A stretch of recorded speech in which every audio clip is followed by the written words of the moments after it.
The American Film Institute cordially invites you to join in the celebration honoring Bette Davis in a program starring Robert Wagner, Natalie Wood. Natalie Wood and Robert Wagner.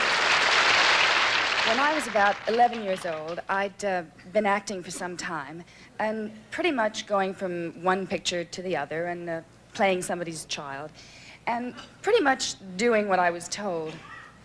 But when I was told that in the next picture, the leading lady was going to be Bette Davis, I was absolutely thrilled to get the chance to work with her.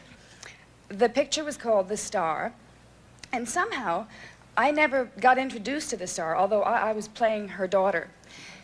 So the first day, we were filming on Sterling Hayden's sailboat, and all of a sudden it turned out that I had to jump off the boat and swim to a faraway raft. So there I was, faced with the threat of being flung into the ocean or losing the part, and I went into hysterics that must have been heard all the way to Catalina. In any case, Miss Davis certainly heard them, and she came out of her dressing room to find out what all the commotion was. This was the only time that I ever saw the famous Bette Davis temperament surface, and it was not on her own behalf. But she did tell the director that she wouldn't stand around while he threw some terrified kid into the ocean, and that if he'd wanted a swimmer, he should have gotten Johnny Weissmuller. I never saw her again for quite a few years. And then, at a party, I spotted her across the room, and I wanted to go over to her and remind her of the incident and thank her. And then I thought, oh, well, it was a long time ago, and I had a small part, and she probably won't remember. So anyway, I didn't.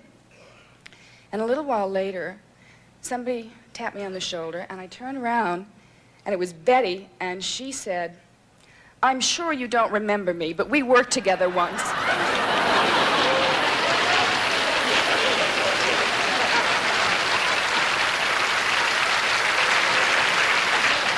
I was in a story with Bette Davis a few years ago, and I had a line at the end of the film which I constantly repeat to her whenever I see her, because it's so very, very true. And the line is, "Lady, you're beautiful, just beautiful."